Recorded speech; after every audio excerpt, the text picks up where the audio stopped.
Assalamualaikum warahmatullahi wabarakatuh. Nah, perkenalkan nama saya Opik Rahman. Di sini saya ingin menceritakan atau mengajarkan tugas UTS orientalis. Nah, di sini saya akan membahas tentang tokoh orientalis Abraham Geiger. Nah, kita perlu tahu dulu orientalis adalah orang-orang Barat yang mengkhususkan dirinya mempelajari dan menyelidiki tentang hal-hal ketimuran. Nah, di sini saya akan menjelaskan tentang Abraham Geiger. Dia lahir 24 Mei 1810 di Frankfurt, Jerman, dan meninggal pada 23 Oktober 1874 di Berlin, Jerman.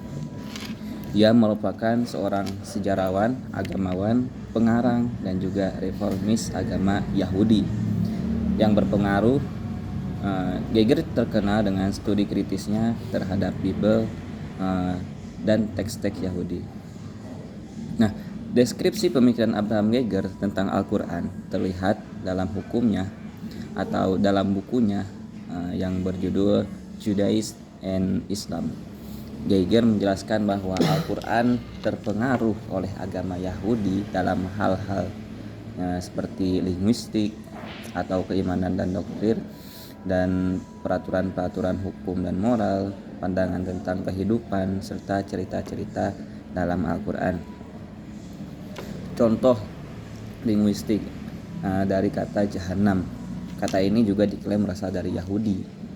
Kata jahanam mengacu pada lembah Hinnom, yaitu suatu lembah yang penuh dengan penderitaan karena simbol dan penderitaan. Kemudian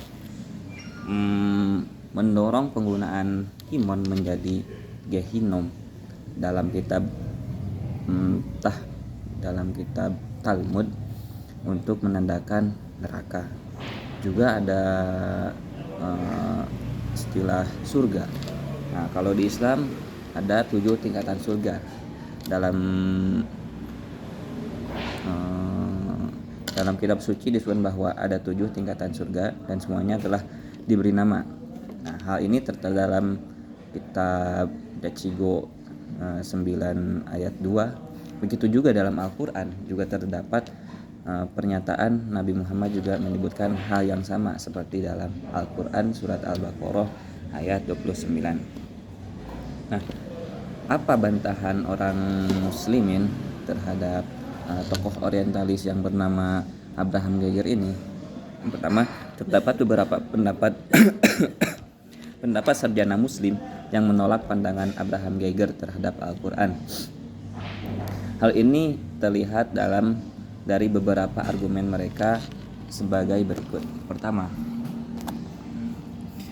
dalam sejarah kehidupan atau sejarah kehidupan Nabi Muhammad, beliau hanya sedikit berinteraksi terhadap pendeta Yahudi maupun Nasrani, sehingga tidak mungkin Nabi Muhammad menerima banyak ajaran pendeta dengan waktu yang singkat.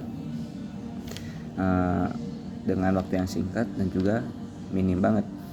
Kedua, walaupun banyak dari ajaran Yahudi yang terkesan mirip dengan ajaran Al-Quran, namun tak dapat dipungkiri juga banyak perbedaan bahkan bertolak belakang antara ajaran Yahudi dan Al-Quran. Seperti kisah Fir'aun. Yang terakhir, terlihat dari penegasan Al-Quran bahwa Nabi Muhammad tidak pernah membaca kitab perjanjian lama maupun perjanjian baru, sebagaimana termaktub dalam surat Al-Ankabut ayat 48. Nah, itu sekilas pemikiran Abraham Geiger dan bantahannya terhadap pendapat Abraham Geiger, seorang tokoh orientalis asal Jerman. Sekian dari saya. Wassalamualaikum warahmatullahi wabarakatuh.